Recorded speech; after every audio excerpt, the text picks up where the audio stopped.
பார்வதி பதையே மகாதேவா தென்னாடுவேஸ்வரனே போற்றி எந்நாட்டவர்க்கும் போற்றி காவாய் கண்டத்தரே போற்றி போற்றி போற்றி பெரியவர்கள் எல்லாரும் ஆங்காங்கே அப்படியே உட்கார்ந்து ஒரு சில நிமிடங்கள் செங்கோலான் தந்து இருக்கோம். அதாவது ஒரு சில விஷயங்கள் காது விட்டு கேட்கணும்னு கேட்கிறேன். படைக்கலமாக உணாமத்தை எழுத்தஞ்சு நாவலில் கொண்டேன் இடைக்கிழமனே எழுதறப்பும் உனக்கு ஆட்சிகின்றேன் புடைப்பினும் போகிறேன் பொழுது வணங்கி துணிரணிந்து அடைக்கலம் கண்டாய் அன்றைய சித்திரம்பலத்தரணே ராமாத்திரத்தை சித்திரமுள்ள சொல்லிட்டு வியங்களே பத்தவர்களே சக்காரப்படி கிராமத்தில் எழுந்தது அர்ப்பணித்து வருகிற அடுத்தது செந்தட்டி அய்யனார் திருக்கோயில் கும்பாபிஷேகத்தை முன்னிட்டு மிக சிறப்பாக 45 தினங்களுக்கு முன்பாக இந்த ஆலயத்திலே கும்பாபிஷேகம் நடைபெற்றிருக்கிறது.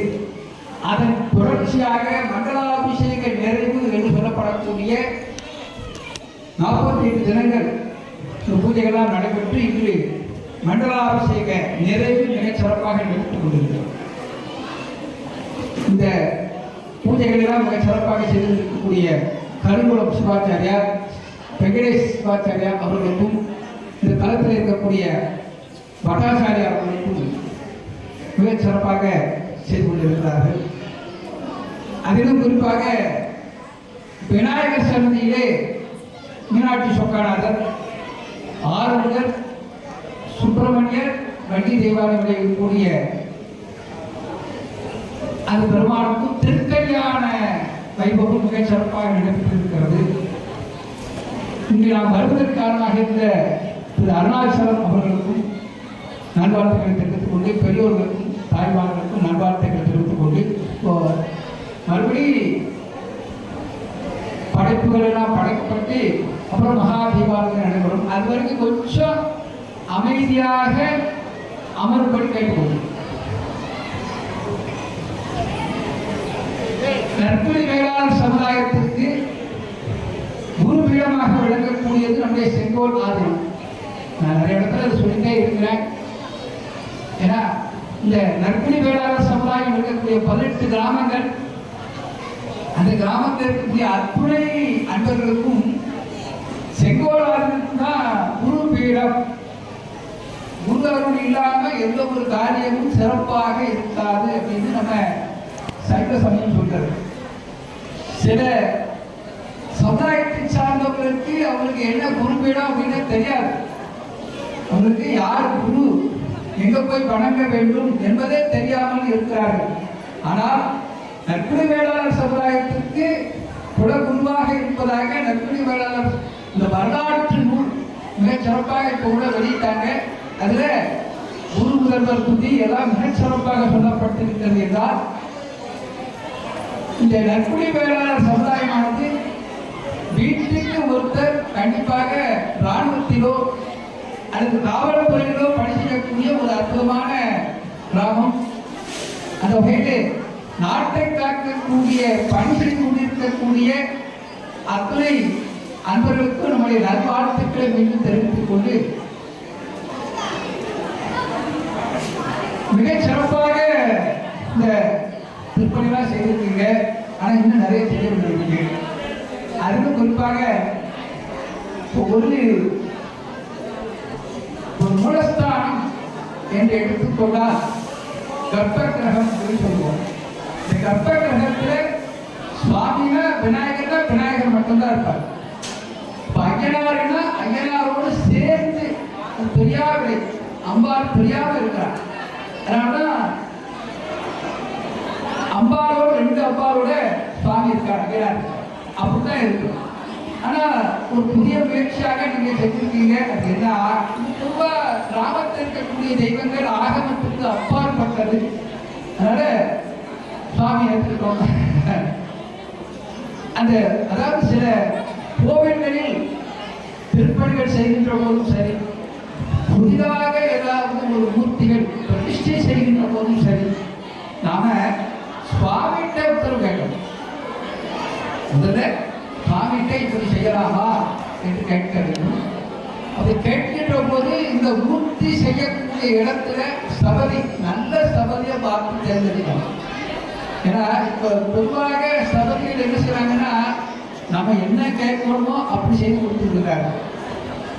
நாம எப்படி விரும்புகிறோம் அப்படின்னு. ஆனால் அந்த காலத்தில் அப்படி கிடையாது. ஒரு சுவாமி சுப்பிரமணியர் என்று சொன்னால் இப்படித்தான் இருக்கணும். ஆறுமுகர் என்றால் ஆறு முகத்தோடு எப்படி இருக்கணும் அப்படித்தான். விதிவிலக்காக ஏதாவது ஒரு இடத்துல கொஞ்சம் மாறுபாடாக இருக்கும். இப்ப நடராஜன் பெருமான் என்றால் இடது திருவடியை தூக்கி அப்படி காட்டுற மாதிரி இருக்கும். இடது காலம் காட்டி கொடுப்பார். ஆனா மதுரையில பாத்தீங்கன்னா வலது திருவடியை தூக்கி அப்படி காட்டி கொடுப்பார். அது கால்மாரி ஆடிய படம் புராணம் இருக்கு, வராது. அப்படிதான் இருக்கு. அப்படி அது தவறில்லை. அந்த வகையிலே இந்த முருகன் அடி தெய்வான பெருமோடு இருக்கக்கூடிய சன்னதி இதெல்லாம் எதிர்காலத்துல ஒரு தனி பொருளாக அமைய வேண்டும் என்பது எங்களுடைய விருப்பம். விநாயகர் சன்னதி தனியாக இருக்கணும், முருகன் வண்டி தெய்வானை தனியாக இருக்கணும், மீனாட்சி சோக்கராக தனி சன்னதியாக இருக்கணும். இப்படி அது ஒரு பெரிய செலவாக போகுது.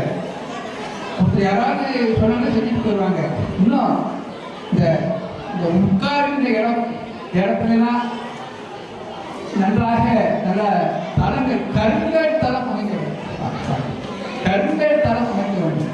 சுவாமி சன்னதியில இந்த டைட்ஸ் இதையும் தடுக்க வேண்டும். எதிர்காலத்தை எல்லாம் மனசுல வச்சுக்கோங்க. இது வந்து குறைவாக சொல்லவில்லை, ஒரு ஆர்வத்தை செய்யறோம். அப்ப செய்கிற போது கொஞ்சம் பெரியவங்கிட்ட கேட்டு செய்யணும். அதுக்காக சொல்றோம். அந்த வகையிலே மிக அற்புதமாக அமைக்கப்பட்டு இருக்கிறது. இவ்வளவு பெரிய மண்டபம் இதெல்லாம் இன்னும் எதிர்காலத்துல காங்கிரீட் மண்டபம்லாம் அமையணும் அப்படின்னு பிரார்த்தனை பண்ணிக்கிறேன். அந்த வகையிலே திருக்கல்யாண உற்சவம், இந்த திருக்கல்யாணத்தை பார்ப்பது சிறப்பு. அதிலும் குறிப்பாக தாய்மார்களுக்கு சுவாமி கோயில, சிவன் கோயிலாகட்டும் பெருமாள் கோவிலாகட்டும் திருக்கல்யாண உற்சவத்தை தரிசனம் செய்தால் சிறப்பு. நம்முடைய வாழ்க்கையிலே ஒரு ஆணுக்கும் ஒரு பெண்ணுக்கும் திருமணம் நடைபெறுகிறது என்றால் அதுதான் வாழ்க்கையில ஒவ்வொருத்தருக்கும் ஒரு பெரிய விஷயம். நல்ல மனைவி அமைய வேண்டும் அப்படின்னு கணவன் நினைப்பாங்க. மனைவியாக வரக்கூடியவர் தனக்கு நல்ல கணவன் வேண்டும், நல்ல ஒழுக்கமாக இருக்க வேண்டும், குடிப்பழக்கம் இருக்கக்கூடாது. இதுனா ஒவ்வொருத்தருக்கும் பெண்களுக்கு, கன்னி பெண்களுக்கு நிறைய எதிர்பார்ப்புகள் இருக்கும். அந்த வகையிலே நல்ல கணவன் அமைய வேண்டும் என்றால் அதற்கு திருவம்பாவை படித்தால், மாணிக்கவாசகர் அருள் செய்த திருவம்பாவை, திருவம்பாவை படித்தால், கன்னி பெண்கள் படித்தால் நல்ல கணவன், ஒழுக்கமானவன், குடிப்பழக்கம் இல்லாதவன், இப்படி நல்ல கணவன் அமைவான் அப்படின்னு நம்ம சாஸ்திரம் சொல்லுவோம். அப்போ அப்படி அந்த திருமணம் எப்படி நடைபெற வேண்டும் என்பதை நம்முடைய ஆலயங்கள் சொல்லுது. ஒரு திருமணம்னா வைதீக முறைப்படி எப்படி நடைபெற வேண்டும், கன்னிகாதானம் செய்து காப்பு கட்டி இப்பதான் எல்லாம் இது எல்லாமே நம்முடைய சம்பிரதாயத்தில் மணமகன் மணமகள் திருமணத்தில் இதெல்லாம் நடக்கும். பூஜை நடந்த அத்துணை நிகழ்வுகளும் அதில் நடக்கும். அப்போ அதெல்லாம் இப்படித்தான் நடக்கணுங்கிறதுக்காகத்தான் திருக்கோயில்களில் இது நடைபெற்றுக் கொண்டிருக்கிறது. இதை பார்த்தால் பெண்களுக்கு நல்ல நிறைந்த திருமாங்கல்ய வாக்கியம் கிடைக்கும், கணவன் தீர்க்காயுசோடு இருப்பான் அப்படிங்கிறது. மலையரசன் பொற்பாவதை வாழ்ந்ததால் பெண் திருவை உலகறிய தீவைத்தான் எண்ணுவது என்னேடி. இது திருவாசகத்தில் திருச்சாளர் அப்படிங்கிற பக்கத்தில் மாணிக்கவாசகர் சொல்றார். மலையரசன் பொற்பாவை வாழ்ந்ததால் பெண் திருவை உலகறிய தீவைத்தான் எண்ணுவது என்னேடி. தமிழ் பாட்டு தான். உங்களுக்கு புரியுதா? மலையரசன் பொற்பாவை அப்படின்னா யாரு? மலைகளுக்கெல்லாம் அரசனாக இருக்கக்கூடிய பர்வதராஜன். அந்த பர்வதராஜனுடைய புதவியாக இருக்கக்கூடியவர் பார்வதி.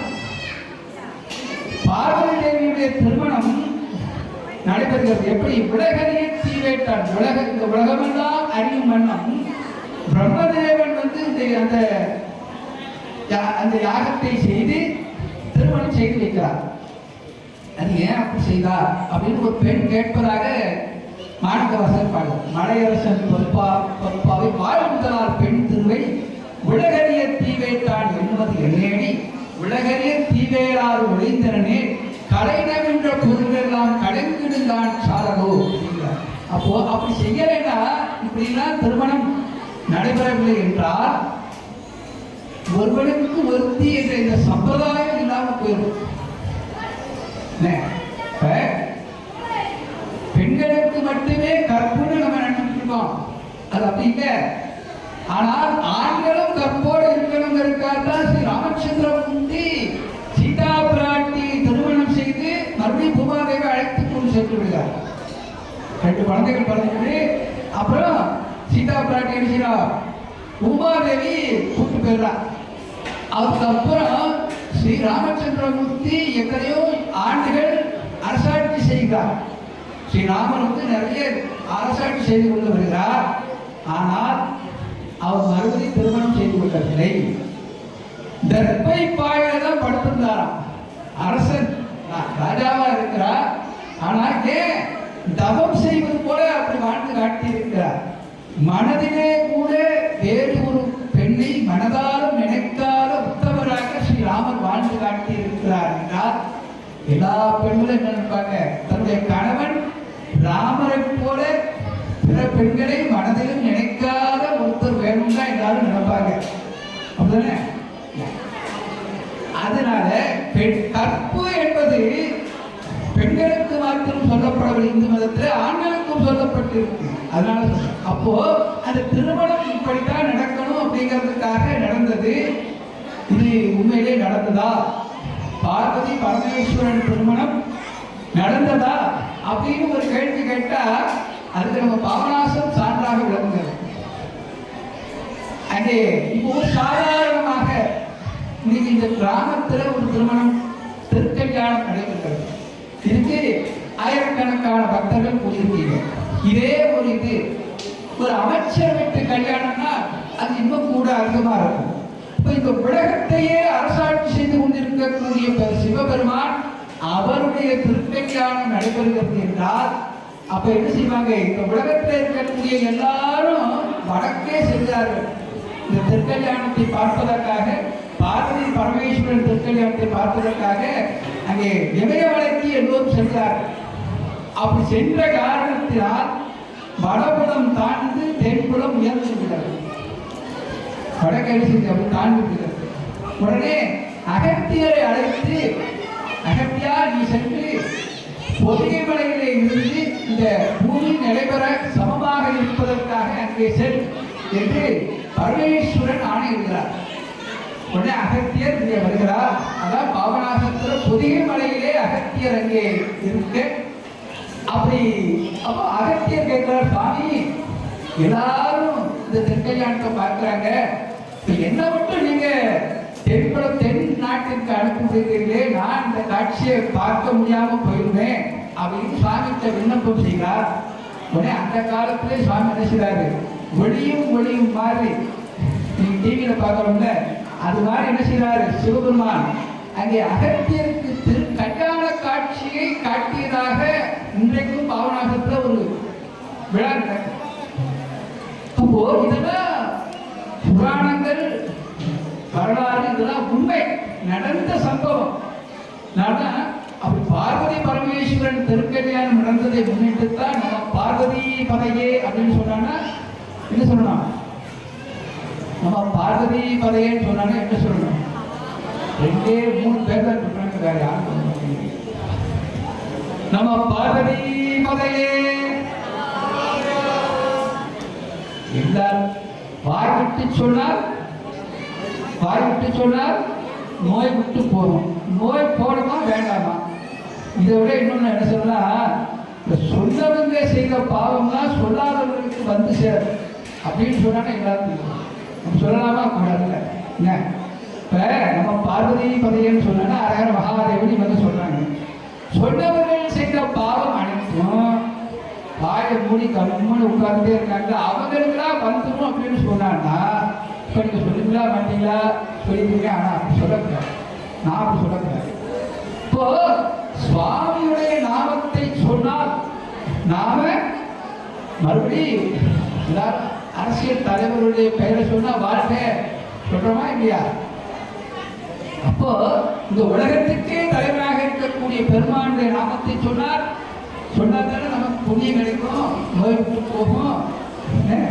கோவிலுக்கு வந்து இருக்காங்க, இங்க வந்து நம்ம கதையை பேசுறதுக்கா? பக்கத்து வீட்டில் நீங்க என்ன, பக்கத்து வீட்டுக்காரர் என்ன புடவை கட்டி கொடுத்துருக்காங்க, நீங்க அவங்க என்ன நகை போட்டு கொடுத்துருக்காங்க, இதெல்லாம் பேசுறதுக்கா கோவிலுக்கு வரோம்? இல்லையே. சுவாமிகிட்ட நம்முடைய குடும்பம், என்னுடைய கணவன் நன்றாக இருக்க வேண்டும், என்னுடைய குழந்தைகள் நன்றாக படிக்க வேண்டும், நோய் நொடி இல்லாம எல்லாரும் இருக்கணும், இதெல்லாம் கேட்டுத்தார வருவோம். அப்போ வந்துட்டு இப்படியே உட்கார்ந்து இருந்தா போதுமா? இப்ப ஒருத்தர் போய் ஒரு பெரிய மனிதரை சந்தித்து அவர்கள் உதவி கேட்க போகிறோம். ஒரு பெரிய மனுஷன் செல்வந்தர், அவரை போய் உதவி கேட்டு போறோம். எல்லாரும் வரிசையா இருக்காங்க, அவரை பார்த்து உதவி பெறுவதற்காக எல்லாரும் வரிசையில் உட்கார்ந்துருக்காங்க. நாமளும் போய் உட்கார்ந்துருக்கோம். வரிசையா வந்தவங்க பூரா அவரை போய் பார்த்து, ஐயா எனக்கு இந்த மாதிரி நீங்க கும்பாபிஷேகத்துக்கு பணம் வேணும், 10,000 வச்சுக்கோ, மகள் திருமணத்துக்கு உதவி வேணும், திருமணத்துக்கு கொடுக்குறேன், இப்படியும் கொடுத்துட்டே இருக்காரு. ஆனா வந்த நாம உட்கார்ந்து கம்மன் இப்படியே உட்கார்ந்துட்டே இருக்காருன்னா அவர் என்ன செய்வாரு? எல்லாரும் பார்த்து அனுப்பிட்டு வீட்டுக்குள்ள போயிடுவார். சரி, அவர் ஏதோ வேடிக்கை பார்க்க வந்திருக்காரு, ரைட், உள்ள போயிடுவார். அப்போ நம்ம அழுத பிள்ளைதான பால் கொடுத்தோம், குழந்தை அழுதாதான பால் கொடுப்போங்க. அப்போ சுவாமிகிட்ட மனம் ஒரு காதலாகி கசிந்து கண்ணீர் மல்கி போதுவாகவை நன்னறிக்கு வைப்பது வேதம் 4 மெய்ப்பொருளாவது நாதன் நாமம் நமச்சிவாயது. சுவாமியுடைய நாமத்தை சொல்ல வேண்டும். கோவிலுக்கு வந்தா செங்கற்றையனாருடைய சிறப்பு எத்தனை! இந்த கோவிலுக்கு பாத்தியப்பட்டவர்கள் வரிகாரர்கள் மட்டுமின்றி இந்த சுவாமியுடைய பெயரை அவருடைய இல்லத்திலே வீட்டிலே குழந்தைகளுக்கு எத்தனை பேருக்கு செந்தட்டி அப்படின்னு பேர் எத்தனை பேருக்கு இருக்கு? அப்போ அப்படி சுவாமியுடைய அருள் அந்த குடும்பத்துல, அதனால அந்த குழந்தை பிறந்திருக்கலாம், இல்லை ஏதாவது ஒரு காரணத்தினால்தான் அந்த பெயரை வச்சிருப்பாங்க. அப்ப அப்படிப்பட்ட செந்தட்டி ஐயனார் எத்தனையோ காலமாக ஐயனார் ஐயனார் என்று சொன்னால் நம்முடைய குலதெய்வம். குலதெய்வ வழிபாடு கண்டிப்பாக ஒவ்வொருவருடைய வாழ்க்கையிலும் கண்டிப்பாக இருக்கிறது. ஆனா ஒரு காலகட்டத்தில் குலதெய்வ வழிபாட்டை ஒரு 50 வருஷத்துக்கு முன்னாடி, இல்லை 100 வருஷம் வச்சுக்கோங்க, 100 வருஷத்துக்கு முன்னாடி நம்முடைய பெரியவங்க தாத்தா அப்பா என்ன செஞ்சாங்க? அதெல்லாம் வேண்டாம், 4 பேர் உதவி செய்தா போதும் என்று நினைத்து கோவிலுக்கும் போகல, குலதெய்வ வழிபாட்டை விட்டு விட்டார்கள் ஏதாவது ஒரு காரணத்தினால.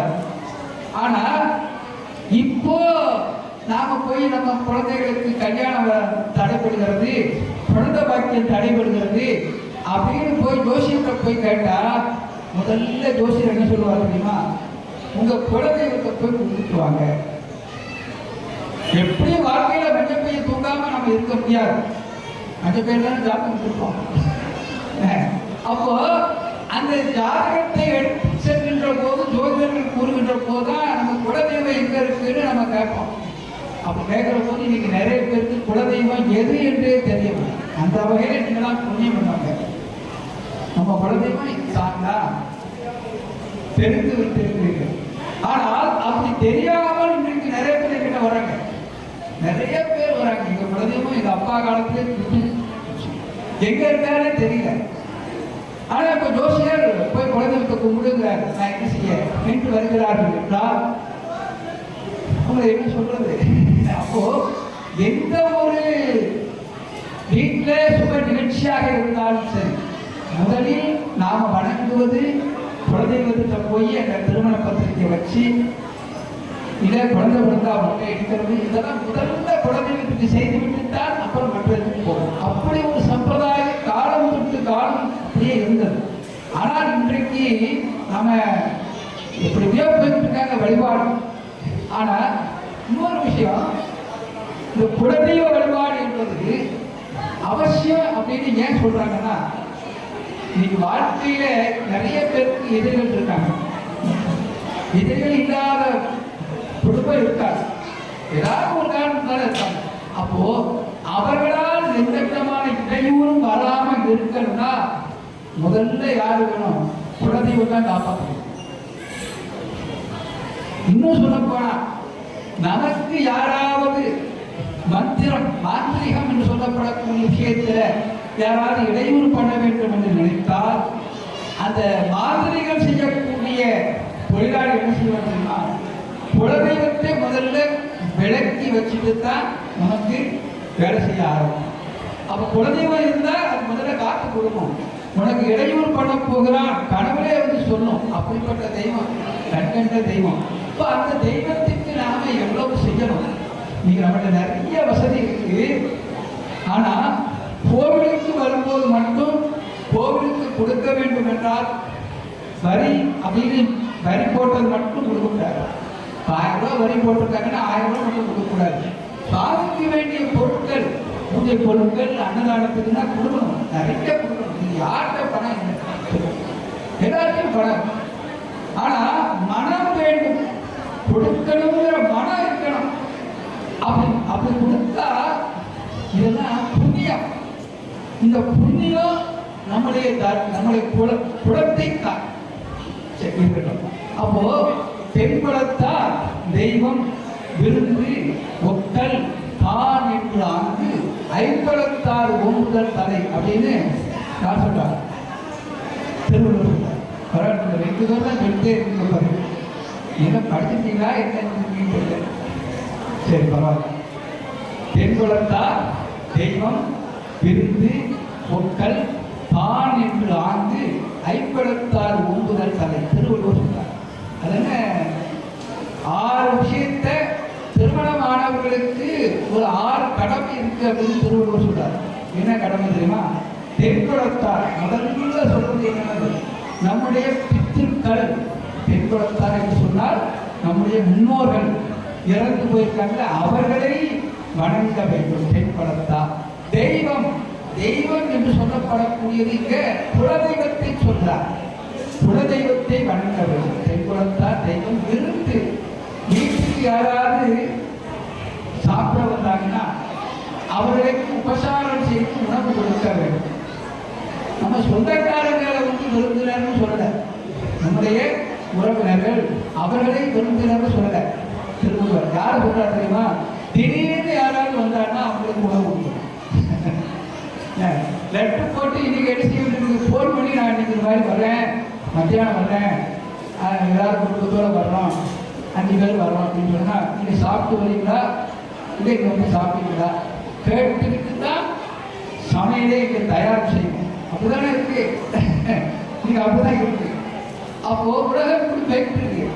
விருந்து ஒக்கல் அப்படின்னா என்ன அர்த்தம்? ஒக்கல்னா என்ன அர்த்தம்? அதான் நம்ம சுற்றத்தினர் உறவினர் அப்படிங்கிறது தமிழ்ல தூய தமிழ் சொல். யாருக்கும் தெரிய மாட்டேங்குது. ஒக்கல் தான் சரி, இவங்களெல்லாம் நீ வந்து பாதுகாக்கணும்னு சொல்றியே, நீ ஒன்னையும் பாதுகாத்துக்கணும் அப்படின்னு திருவள்ளுவர் தான் என்று ஐம்பலத்தார் தலை. அப்ப திருக்குறளும் சொல்லப்பட்டிருக்கிறார். அந்த வகையிலே செந்தட்டி ஐயனாருடைய சிறப்பு இந்த பகுதியிலே எல்லா இடத்துலையும் இருக்கு. அது மட்டுமல்ல, இந்த நற்குடி வேளாளர் சமுதாயம் செங்கோல் ஆதினத்துக்கு குறிப்பிடணும் சொல்லலாம், குறிப்பிடமா இருக்கு. கண்டிப்பாக நம்முடைய இல்லங்களில் நடைபெறக்கூடிய சுப நிகழ்ச்சிகள்ல வந்து அந்த குருநாதரை வணங்கி விட்டு நீங்க செய்யணும் நிறைய இடத்துல சொல்லிக்கொண்டே இருக்கிறேன். அதே நேரத்தில் இந்து மதத்திலே வழிபாடு எப்படி சொல்லப்பட்டிருக்கிறது என்றால், மூர்த்தி தலம் தீர்த்தம் முறையாக தொடங்கினோருக்கு ஒரு வார்த்தையும் சொல்ல சற்று வாய்ப்புமே தாய்மார் சொல்ல வெளிப்பாட்டை பார்க்க வெளிப்பாட்டு வேலை இருக்கு. வெள்ளு பாட்டு கேட்கிறவங்க நிறைய பேர் இருப்பாங்க. மூர்த்தி தலம் தீர்த்தம் முறையாக தொடங்கினோம் ஒரு வார்த்தையும் சொல்ல சத்குரு வாய்ப்புமே. நல்ல குருநாதர் அமைய வேண்டும் என்றால் என்ன செய்யணும்? ஆலயம் ஒவ்வொரு கோயிலா போய் கும்பிடணும். தலம் தீர்த்தம், கங்கை தீர்த்தம் இதெல்லாம் போய் நாம ஸ்நானம் செய்ய வேண்டும் அப்படின்னு சொல்லப்படும். நம்முடைய வாழ்க்கையில இந்துக்களாக இருக்கக்கூடிய ஒவ்வொருவருடைய வாழ்க்கையில் கண்டிப்பாக ஒரு முறையாவது காசிக்கு சென்று கங்கையிலே நீராடி காசி விஸ்வநாத பெருமானை வணங்க வேண்டும். இவ்வளவு பேர் இருக்கீங்க, காசிக்கு போனோம்னா யாராவது இத்தனை பேர் இருக்கீங்க? காசிக்கு போனோம்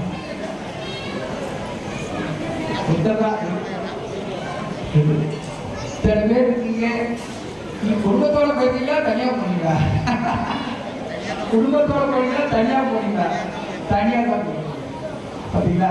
அப்போ காசி இஸ்லாமியர்களுக்கு புனித தலம். அவங்க வாழ்க்கையில ஹஜ் யாத்திரை அப்படின்னு சொல்றாங்க. அவங்க அப்படி போயிட்டு வந்தவங்களுக்கு அவங்க என்ன கொடுக்குறாங்க? ஹாஜி அப்படின்னு கொடுக்குறாங்க. கிறிஸ்தவர்களுக்கு புனித தலம். அவங்களும் அவங்க வாழ்க்கையில ஒரு முறையாக போய் ஆகணும்னு சொல்லப்பட்டது. அவங்களும் அது மாதிரி அந்த கடமையை நிறைவேற்றுகிறாங்க. ஆனால் நாம் இந்துக்களாக இருக்கக்கூடிய நம்முடைய புனித தலம் என்று அது போகணும் அப்படின்னு நாம நினைக்க மாட்டேங்கிறோம். எவ்வளவோ பணம் சேர்க்கிறோம், எத்தனையோ வகைக்கு குழந்தைகளுடைய எதிர்காலத்துக்காக நிதியெல்லாம் சேர்த்து வைக்கிறோம். ஆனா இந்த நமக்காக, யாருக்காக? நமக்காக சொல்லப்பட்டிருக்கிறது. அப்போ காசிக்கு சென்று வந்தால் கங்கையிலே நீராடினால் நாம் செய்த அத்தனை பாவங்களும் நீங்கிவிடும் சொல்லப்பட்டிருக்கிறது. இப்போ வாழ்க்கையில ஒரு முறையாக காசிக்கு சென்று இந்த காசி விஸ்வநாத பெருமானை வணங்க வேண்டும் அப்படிங்கிற ஒரு சங்கல்பத்தை, ஒரு பிரார்த்தனையை நீங்க தான் வச்சுக்கணும். குறிப்பாக நீங்க தான் தனியா போயிட்டு வந்துருக்கீங்க, குடும்பத்தோட போய் வழிபாடு செய்து வந்தால், இங்கு இருக்கக்கூடிய சம்பிரதாயங்கள், வழிபாட்டு முறைகள் எப்படி இருக்கிறது, அங்க எப்படி இருக்கு? இப்போ நாங்கள் சமீபத்தில் கும்பமேளா நடைபெற்றது. எல்லாருக்கும் பிரயாக்ராஜ் அப்படின்னு சொல்லப்படக்கூடிய இடத்துல கும்பமேளா நடைபெற்றது. கும்பமேளானா என்ன அர்த்தம்? இப்போ சாமி கும்பாபிஷேகம் சரி, மண்டாபிஷேகம் பூர்த்தி வரும். கும்பமேளா அப்படின்னா என்ன அர்த்தம்? யாருக்கா தெரியுமா? சரி, பரவாயில்ல, தெரியும். நிறைய பேர் பயப்படுறது, நம்ம தப்பா சொல்லிட்டா யாராவது தப்பா இருப்பாங்க, இதுதான் நம்மகிட்ட பெரிய குறைபாடு, தவறாக சொல்லிடக்கூடாது அப்படின்னு நிறைய தெரிஞ்சிருக்கும், தெரியாம இருக்க மாட்டீங்க. கும்பமேளா என்றால் ஒரு சமயம் தேவர்களுக்கும் அசுரர்களுக்கும் யுத்தம் நடைபெறுகிறது.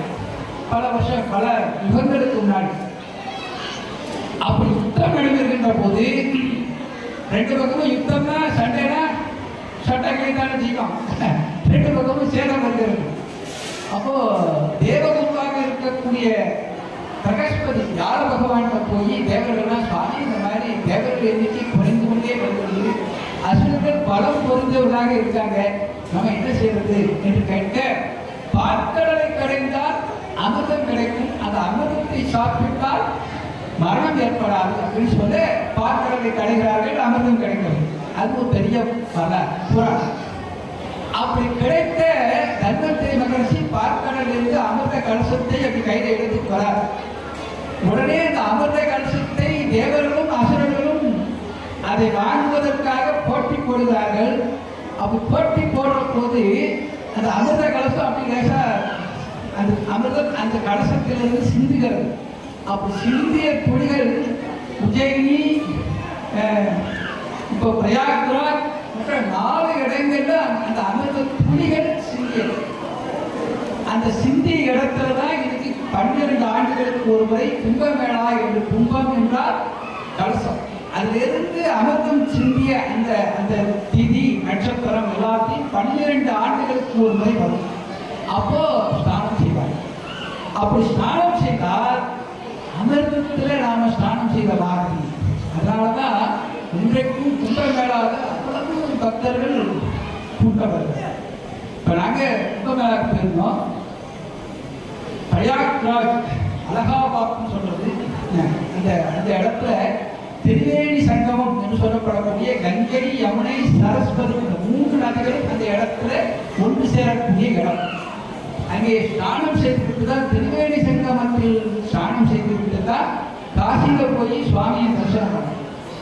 அதுக்கப்புறம் கயால போய் நம்ம முன்னோர்களுக்காக கயால போய் பிண்டம் போடுவது என்று அது ஒரு இடம், அது ஒரு கர்வம். இப்படிலாம் இருக்கு. அங்க இந்த பிரயாக்ராஜில் இந்த ஆண்டு 60 கோடி பக்தர்கள் புனித நீராடி இருக்கிறார்கள் அப்படின்னு அரசாங்கத்துடைய ரிப்போர்ட் சொல்லுவாங்க. ஒருத்தர் இல்லை, 2 பேர் இல்லை, 1 லட்சம் இல்லை, 2 லட்சம், 60 கோடி அன்பர்கள் பக்தர்கள். அப்போ 60 கோடி பேர் போயிருக்காங்கன்னா அந்த இடத்துல என்ன இருந்தது? வெறும் 6 தான் ஓடி வருது. அப்படி ஓடி வரக்கூடிய ஆற்றின் நீரில் குளிப்பதற்காக 60 கோடி பேர் வந்திருக்காங்கன்னா இந்து மதத்திலே இருக்கக்கூடிய நம்பிக்கை எவ்வளவு சிறந்ததுன்னு அதுக்காக சொல்றேன்னா, இப்போ சஷ்டி நடக்குது. திருச்செந்தூர்ல சூரசங்காரத்தை போது சஷ்டியில 10 லட்சம் பேர் இந்த கடற்கரை ஓரம் கொடுக்கிறார்கள். அங்கே மிகப்பெரிய கோவில் இருக்கிறது, முருகப்பெருமானுடைய அந்த திருமேனி அங்கே இருக்கிறது, கடற்கரை இருக்கிறது, பூஜைலாம் நடக்கு.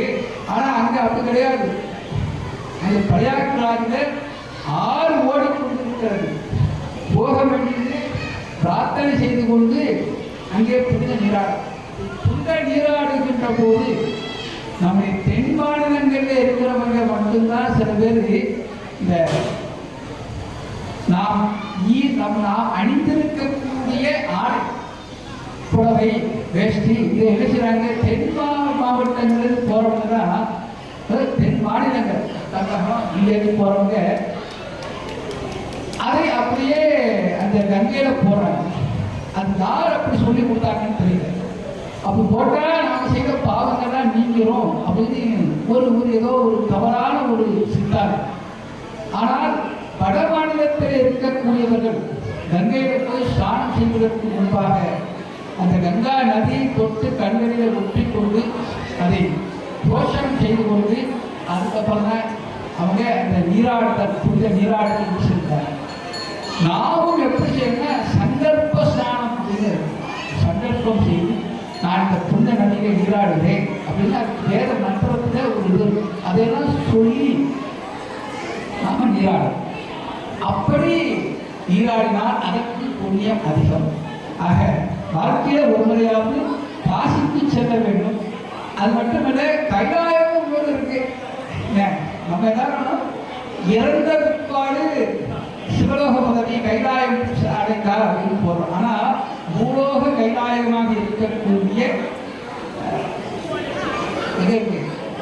நேபாளத்திலிருந்து மறுபடியும் கடல் மட்டத்திலிருந்து 24,000 அடி உயரத்திலே கைலாயம் இருக்கிறது. 24,000 அடி உயரத்தில் இருக்கு. அங்கே சென்று அங்கே ஒரு முறை சென்று தரிசனம் செய்து சொல்றாச்சு. அங்கே கைலாயத்தில் மலை இருக்கு. கைலாயநாதனை காணலாமே அப்படின்னு நிறைய பதிகம்னாரு. அப்படிப்பட்ட அந்த யாத்திரை சிறந்தது. அது இல்லாம கேதார்நாத், பத்ரிநாத், கங்கோத்ரி, யமுனோத்ரி, இப்படி ஷார்தாம் என்று சொல்லப்படக்கூடிய 4 வழிகள் என்று சொல்லப்படக்கூடிய அந்த ஒரு யாத்திரை. எனக்குதான் இவ்வளவோ இருந்துகிட்டே இருக்கீங்கன்னு நினைக்கிறீங்க. இதெல்லாம் போயிட்டு வந்தா புண்ணியம் கிடைக்கும். சரி, ஏன் புண்ணியம் கிடைக்கணும்? வாழ்க்கையில ஒவ்வொருவருக்கும் இன்பமும் துன்பமும் மாறி மாறி வருகிறது. அப்படின்னா ஒரு கட்டத்துல இன்பமா இருந்து மகிழ்ச்சியா இருக்கும், ஒரு கட்டத்துல வீட்டுல பிரச்சனைகள், ஏதாவது பிரச்சனை வந்து சேரும். அப்போ இந்த இன்ப துன்பத்திற்கு காரணம் என்ன? இன்ப துன்பத்திற்கு நாம் என்ன சொல்றோம்? நமக்கு கிரக பயிற்சி, குரு பகவான் ஜென்ம குரு அவங்கா அப்படி இப்படி ஏதாவது நினைக்கிறோம். யாரு பிரச்சனை நம்ம நினைக்கிறோம். ஆனால் நாம் செய்த பாவ புண்ணியத்திற்கு ஏற்பத்தான் நமக்கு இன்ப துன்பங்கள் ஏற்படுகிறது. அப்போ பாவ புண்ணியம் நம்ம அறியாமல் நாம் செய்து கொண்டே இருக்கிறோம். பாவத்தையும் செய்யறோம், புண்ணியத்தையும் செய்யறோம். அப்போ இது போல ஆலய வழிபாடு, தான தர்மங்கள், இந்த ஆலயத்துல அன்னதானம் நடக்கு, பொருளாக கொடுக்கலாம், பணமாக கொடுக்கலாம். அப்படி கொடுத்தா அது ஒரு சிறந்த புண்ணியம், பசு பதி புண்ணியம் அப்படின்னு சொல்லப்படுறது. யாராவது நம்மகிட்ட உதவி கேட்டு வந்தா அவர்களுக்கு கொடுப்பது அது பசு புண்ணியம் என்று சொல்றோம். இப்படியெல்லாம் புண்ணியம் செய்தால் புண்ணியம் செய்வாருக்கு பூவுண்டு நீர் உண்டு அப்படின்னு திருமந்திரம் சொல்றாரு. அப்போ இந்த புண்ணியம் செய்பவர்களுக்கு நல்ல மகிழ்ச்சி இன்பம் ஏற்படுகிறது, பாவம் செய்தவர்களுக்கு துன்பம் வந்துட்டே இருக்கும். அப்போ இது சென்ற பிறவியில் செய்த பாவ புண்ணியத்துக்கு ஏற்ப இந்த பிறவியில் வரும். அப்போ இந்த பிறவியில நாம நிறைய புண்ணியத்தை செய்ய வேண்டும். குழந்தைகளுக்கு தான தர்மம் செய்வதற்கு சொல்லிக் கொடுக்கணும். கோயிலுக்கு வந்தா உண்டியில ஒரு ரூபாய் காய்ச்சா குழந்தைகள் கையில கொடுத்து போடும். ஏன் உண்டியில போட சொல்றோம்னா தானம் செய்ய வேண்டும் என்ற எண்ணத்தை நாம் அந்த குழந்தைகளுக்கு விதைக்கிறோம், சொல்லிக் கொடுக்கிறோம். யாராவது கேட்டாலும் கொடுக்கணும் அப்படிங்கிறத எப்படி சொல்லிக் கொடுக்கறது? கோயில் விஷயம் சொல்லிக் கொடுக்குறோம். அதனால அப்படி செய்யணும். அதே நேரத்தில் குழந்தைகளுக்கு ஒரு நல்ல ஒழுக்கமுடையவர்களாக இருக்க வேண்டும் என்றால் நம்முடைய 12 திருமுறைகள் இருக்கிறது. தேவாரம், திருவாசகம், திருச்செப்பா, திருப்பல்லாண்டு, பெரிய புராணம். இதையெல்லாம் குழந்தைகளுக்கு சொல்லிக் கொடுத்தால் இந்த குறைந்தபட்சம் சிவபுராணத்தையால் சொல்லுவோம். சிந்தை மகிழ சிவபுராணம் தன்னை முந்தை கனிமழுதும் போய உரைப்பையா அப்படின்னு மாணிக்க வாசகர். இந்த சிவபுராணத்தை சொன்னால் நம்முடைய வினைகள் தீரும் அப்படின்னு சொல்றார். அப்ப இந்த குழந்தைகளுக்கு சிவபுராணத்தையாவது சொல்லிக் கொடுக்க வேண்டும், சஷ்டி கவசத்தையாவது சொல்லிக் கொடுக்க வேண்டும். இது பெரிய பாட்டு தான். பாட்டு யாராவது குழந்தைகளுக்கு சொல்லிக் கொடுத்தீங்களா? சிவபுராணம் யாராவது இந்த குழந்தை தெரியுமா? இந்த குழந்தை எதிர்த்து சொன்னாங்கன்னா 10 ரூபாய் தரேன். பெரிய பெரிய பொண்ணான ஒரு 10, 20, 15 வயசு குழந்தையாக தான் தருவாங்க. யாருக்காவது சிவபுராணம் தெரியும், சஷ்டி கவசம் தெரியுமா? யாருக்கு தெரியாது. சஷ்டி கவசம் தெரியல, பெரியவங்களுக்காக தெரியுமா? நாம் கண்டிப்பாக வீட்டில் தினசரி விளக்கேற்றி வைத்து தினசரி காலை மாலை விளக்கேற்றி வீட்டில் விளக்கேற்றி வச்சா மகாலட்சுமி வருவார். இல்லை விளக்கேற்றி வைக்காம இருந்தா மகாலட்சுமியோட அக்கா தான் வரும். யார் வரணும்னு நீங்க தான் தீர்மானம். விளக்கேற்றி வைத்து பத்தி வெள்ளிக்கிழமை செவ்வாய்க்கிழமை வீட்டில் நல்ல சாம்பிராணி வீடு போடணும். வீட்டுக்குள்ள வந்தா நல்ல வாசனையா இருக்கணும், வேற வாசனை வரக்கூடாது. அப்போ அப்படி இருந்தா சுத்தமா இருந்தா மகாலட்சுமி வரும். அதனால குழந்தைகளுக்கு இதெல்லாம் சொல்லிக் கொடுக்க வேண்டும். சொல்லிக் கொடுத்தா எத்தனையோ படிக்கிறாங்க.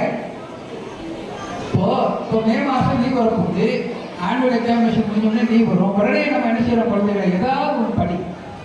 இன்னொரு காரணம் குழந்தைகள் வீட்டில் சேட்டை பண்ணாமல் இருக்கணும், அதுக்காக தெரிஞ்சது. ஆனா இன்னொரு மனசுல இந்த குழந்தைகள் ஏதாவது ஒன்று எக்ஸ்ட்ரா ஏதாவது படிக்கணும், பிறகு ஹிந்தி படி, அது படி, ஏதாவது சொல்லி அனுப்புறோம்.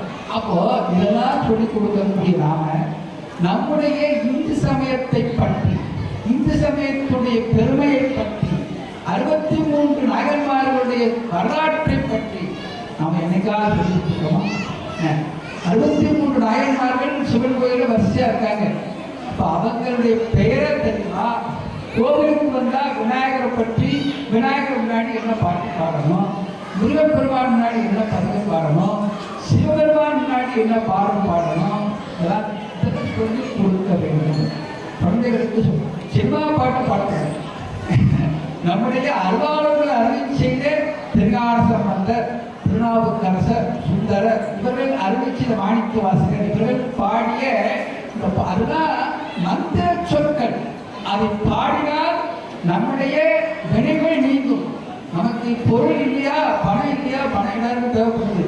இதற்கும் தளரினும் எனக்கு ஒரு நோய் அப்படின்னு ஞானசம்பந்தர் திருவாவூரிலே படிக்கிறார். இந்த பாடலை பாடிய மாத்திரத்தில் சிவபெருமான் என்ன செய்கிறார்? ஒரு பூதத்திட்ட உலகா பொருட்கள் என்று சொல்லப்படக்கூடிய எடுக்க குறையாத ஒரு பை அதை கொடுக்கிறார். அப்போ இன்றைக்கும் பொருளாதாரத்தை யாருக்காவது கடன் பிரச்சனை இருந்தா இந்த திருவாவூரை பதிகம் இடரினும் தளரினும் எனக்கு நோய் தொடரினும் உணகடல் தொழுது நம்பிக்கையோடு இந்த பதிகத்தை பாடலை படித்தால் கண்டிப்பாக நம்முடைய பொருளாதார பிரச்சனை தீர்க்கும். அதே போல குழந்தை பேர் இல்லையா, பேயடையார் பிரிவை பிள்ளைகளோடு உடல்நிலை வாயினதை வரம் தெரிவி ஐயுற வேண்டாவும் வேயனதோடு மைபங்கன் வெண்காட்டு உட்குழலில் போய் விளையார் அவர் நம்மை போயாவாம் தீவினையே. இது திருஞான சம்பந்தர் பாடிய தேவா.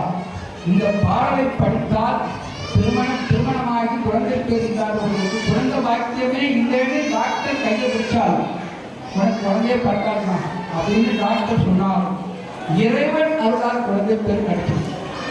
அப்போ அந்த நம்பிக்கை இந்த பக்திக்காக சுவாமி கொடுக்கிறார். ஆகையினால இது போன்று நிறைய பாடல்கள் குழந்தைகள் நன்றாக படிக்க வேண்டும் என்றால் சகலகலா வள்ளி மாலை அப்படின்னு சிறுவிமுகத்தில் குமரகுருவர சுவாமிகள் அவர்கள் அருள் செய்வது 10 பாட்டு. வெண்தாமரை கண்டி நீ பதம் தாங்க என் வெள்ளை உள்ள தந்தாமரைக்கு தகாதுகளோ அப்படின்னு 10 பாட்டு. இதை படித்தால் குழந்தைகளுக்கு நல்ல ஞாபக சக்தி வரும். ஆகினால இந்த நல்ல நேரத்தில் அருணாச்சலம் அவர்கள் சாமி நீங்கள் வரணும், ஏதாவது 4 விஷயம் நல்ல விஷயத்தை நம்ம மக்களுக்கு சொல்லணும் அப்படின்னு கேட்டுக்கொண்டார்கள். அதற்கேற்ப நான் சொன்னது ஏதாவது ஒரு விஷயத்தையாவது கடைப்பிடித்தால் அது எனக்கு பெரிய புரியும். நம்ம சொன்னது ஏதாவது நடக்குதே அந்த வகையில் குறைந்தபட்சம் குழந்தைகளுக்கு வீட்டை விட்டு வெளியில் போகிறபோது நம்முடைய சமயச்சின்னமாக இருக்கக்கூடிய திருநீர் இதை அணிஞ்சுதான் அனுப்பணும். போய் பூஜைக்குள்ள போய் தண்ணீரை பூசிட்டு போ அப்படின்னு அம்மா சொல்லணும். அப்பா சொன்னா கேட்க மாட்டாங்க. அம்மா சொல்லணும். நீங்க நாம் சொல்கின்ற போது குழந்தைகள் கேட்கிற நிலையிலேயே எல்லா விஷயத்தையும் சொல்லி கொடுத்தோம். கொஞ்சம் வயசாயிட்டு பெரியவனாயிட்டானா அவன் சொல்றதுதான் நீங்க கேட்கணும். அப்போ இந்த ஆன்மீகத்துக்குள்ள இந்த குழந்தைகளை கொண்டு வந்துவிட்டால் குழந்தை பாமியம் இருக்கார். அவர் நமக்கு எல்லாம் கொடுப்பார். நம்மை கண்காணித்துக் கொண்டே இருக்கிறார். தப்பு செய்யக்கூடாது. இதையெல்லாம் குழந்தைகளுக்கு சொல்லி பதிய வைக்க வேண்டும். சும்மா வந்தோம், குழந்தை ஸ்கூலுக்கு போயிட்டு வந்தா டீ கொடுத்தா, காஃபி கொடுத்தா, பலகாரம் கொடுத்தா, டிவி பார்த்தாலும் இருக்கக்கூடாது. குழந்தைகளுக்கு ஒழுக்கத்தை, நன்னொழுக்கத்தை போதிக்க வேண்டும். காலையில அதிகாலையில சூரிய உதயத்துக்கு முன்பாக குழந்தைகள் எழுந்திருக்க வேண்டும். இன்னைக்கு எந்த குழந்தைகள் நம்மளே சொல்லுவோம், சின்ன பையன 7:30 மணி வரைக்கும் தூங்கட்டும், 7:30 மணிக்கு அப்புறம் வேகமாக குழந்தையை எழுப்பி புட்பாட்டி ஸ்கூலுக்கு அனுப்பி தப்பு.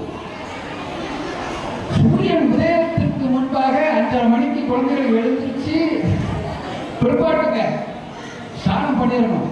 அப்படி ஸ்நானம் செய்து ஒரு 2 தேவாரத்தை சொல்லிட்டு காலையில ஏதாவது எடுத்து ஓதாமல் ஒரு நாளும் இருக்க வேண்டாம். என்ன சொல்ற? ஓதாமல் ஒரு நாளும் இருக்க வேண்டாம் அப்படின்னு சொல்றாங்க. என்ன அர்த்தம் தெரியுமா? படிக்காமல் ஒரு நாளும் இருக்க வேண்டாம் அப்படியா அர்த்தம்? இல்லை. படிப்பது வேறு, ஓதுவது வேறு. அதனால ஓதுவதுனா என்ன? ஓதுவாரம் ஏன் சொல்றோம்? ஒருவர தேவாரம் படிக்கக்கூடிய கோயில சந்தியில தேவாரம் படிக்கிறாங்கல்ல, அவரை ஓதுவாமூர்த்தின்னு சொல்றோம். ஏனென்று கேட்டால் தாதராகி கசிந்து கண்ணீர் மல்கி ஓதுவார்தமை, ஓதுதல் பாட்டல், மேல பாட்டே படிக்கணும். அதுக்கு பேர் தான் ஓதுதல். அப்ப அதே நினைச்சுட்டா ஓதாமல் ஓதாங்க சுவாமி மேல பதிகங்களை ஓத வேண்டும் அப்படின்னு சொல்லியிருக்கா. படிக்கிறது கல்வி படிக்கிறது வேற, அது இருக்கட்டும், அதையும் படிக்கணும். அப்போ காலையில குழந்தைகளை எழுப்பாட்டி எழுப்பி விட்டு அதிகாலையில் 5:30 மணி தான் எழுந்து அந்த குழந்தைகளுக்கு சாமி கொடுத்து நிறைய பேர் கஷ்டமாக தான் இருக்கும். சாமி கண்டாத வரையெல்லாம் வீட்டுக்கு போறாரு அப்படின்னு நினைப்பாங்க. இருந்தாலும் என்னுடைய கடமை நான் சொல்லி விடுவேன். அதே போன்று பெரியவராக இருப்பவர்கள் தீட்சை பெற்றுக் கொள்ள வேண்டும். இது விஷயத்தை சொல்லக்கூடாது என்னன்னு சொல்றேன். இறந்தவர்கள் வீட்டில் நீங்க எல்லாருமே அந்த கர்மா செய்யக்கூடியவர்கள் பிடிச்சிட்டு திருநீர் பூசணும், பழச்சி பூசணும். அப்படி பழச்சி பூசுறது எந்த இடத்துல தான் பூசணும்னு நிறைய பேர் தெரியும்.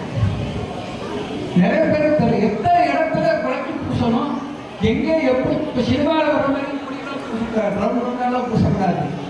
ஒவ்வொரு இடத்திலும் இத்தனை அங்குலங்கள் பூசப்பட வேண்டும் என்று சொல்லப்பட்டிருக்கிறது.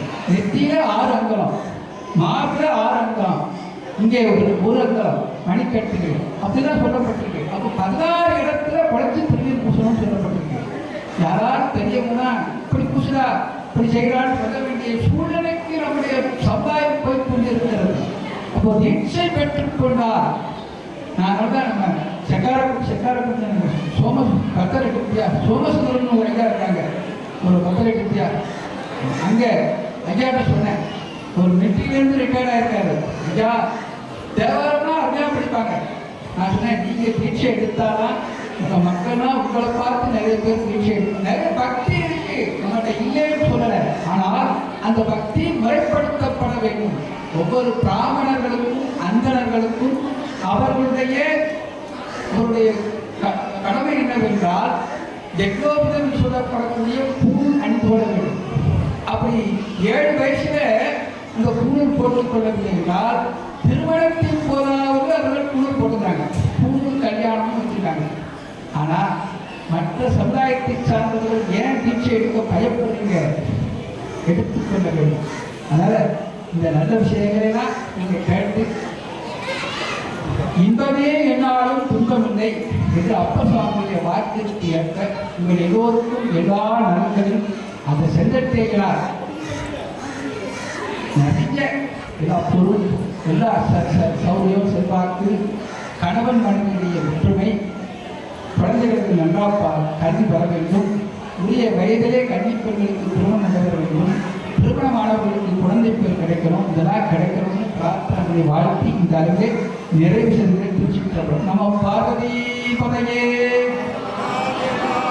தென்னாடுடைய சிவனே போற்றி, எந்நாட்டவர்க்கும் இறைவா போற்றி, காவாய் கனகத்திரளே போற்றி, கைலை மலையானே போற்றி போற்றி. முதல்ல சொல்லும்போது ஒரு 2-3 பேர் தான் சொன்னாங்க. இப்போ பேசினதுக்கு அப்புறம் கொஞ்சம் சவுண்டு வருது. இருந்தாலும் இன்னும் ஒரு தயக்கம் இருக்கு. உங்களை மாற்றி எல்லாரும் பக்தியாக தான் இருக்கீங்க, ஒன்றும் குறைங்க. ஆனால் என்ன, அந்த பக்தியை வெளிப்படுத்த பக்தியை நம்மகிட்ட அன்பு இருக்கு. இப்போ அம்மா அப்பா இருக்காங்க, குழந்தைகள் மீது அம்மாவும் அப்பாவும் சரிசமமாக அன்பு கொடுக்கிறாங்க, என்ன கேட்டாலும் வாங்கி கொடுக்குறாங்க. ஆனால் அம்மாட்ட தான் குழந்தைகள், அதுவும் குறிப்பாக ஆண் குழந்தைகள் அம்மாட்ட தான் அதிகமாக பாசம் இருக்கு. அப்பாட்ட போய் நீ கேட்டா, இந்த ஸ்கூலுக்கு எங்கே சுற்றுலா போகிறோம், இல்லை எனக்கு ஒரு 500 ரூபா பணம் வேணும் அப்படின்னு அப்பாட்ட வந்து கேட்டா, நீ அப்பாட்ட போய் கேட்டா அப்படின்னா அதெல்லாம் நான் கேட்க மாட்டேன், நீ தான் வாங்கி கொடு. இப்படித்தான் எல்லா ஆண் குழந்தைகளுக்கும் அப்படிதான் இருக்குது. அதே நேரத்தில் பெண் குழந்தைகள் அப்பாட்டெல்லாம் என்னன்னு உலக இயல்பு. அப்போ அந்த அன்பை வெளிப்படுத்தக்கூடிய விஷயம் என்னன்னா, சாதாரண குழந்தைகள்கிட்ட நம்ம கேட்டதெல்லாம் வாங்கி கொடுக்குறோம். அதே நேரத்தில் படிச்சியா, இன்னைக்கு என்ன நடக்குது, இதெல்லாம் பேசணும். குழந்தைகள் வாரத்துக்கு ஒரு முறையாவது வீட்டில் எல்லோரும் குடும்பத்தில் இருக்கக்கூடிய எல்லாரும் ஒரே இடத்துல உட்கார்ந்து சாப்பிட வேண்டும். இதை ஒரு விஷயமா கேட்கிறேன். நான் சொல்ல புரியுதா? வாரத்தில் ஒரு நாளாவது செஞ்சு எல்லாரும் சாப்பாடு எப்படி சாப்பிட்றோம்? டிவி அப்படித்தானே? டிவி முன்னாடி வச்சுதான் சாப்பிடுறோம். ஆனால் ஒரே வாரத்தில் ஒரு நாளாவது தாய்மார்கள் கேட்கணும், ஒரு நாளாவது எல்லாரும் வரிசையாக உட்காந்து வச்சு கூட்டு குடும்பமாக எல்லாரும் உட்காந்து அன்னைக்கு டிவிலாம் வச்சாங்க. எல்லாரும் ஒற்றுமை, அது பழத்தை ஏற்பட்டு இருக்காது, அது ஒரு ஒற்றுமை காரணம். அதுக்காக முன்னாடி எங்கள் ஆட்சி காலத்துலலாம் என்ன செய்வாங்கன்னா, எல்லாரும் குழந்தைகள்லாம் உட்காந்துருப்பாங்க. அப்போ இரவு நேரத்தில் நல்லா கையில் உருட்டி, சாதத்தை உருட்டி, அதில் கொஞ்சம் இதெல்லாம் தொகையெல்லாம் வச்சு கொடுப்பாங்க. எல்லாரும் ஒவ்வொரு வாங்கி வாங்கி சாப்பிடுவாங்க. அந்த அந்த அன்பு பாசம் அதெல்லாம் இல்லை. இது எங்கேயோ வேண்டிருக்கு உலகம். அப்போ அதுக்காக சொல்கிறேன், தவறாக வேண்டாம், வேறு எல்லாருக்கும் எல்லா நன்மை கிடைக்கலாம் அப்படின்னு வாழ்க்கைங்கிறது நிறைவு செய்து வருஷம் வந்து எல்லாரும் சொல்லுவாங்க.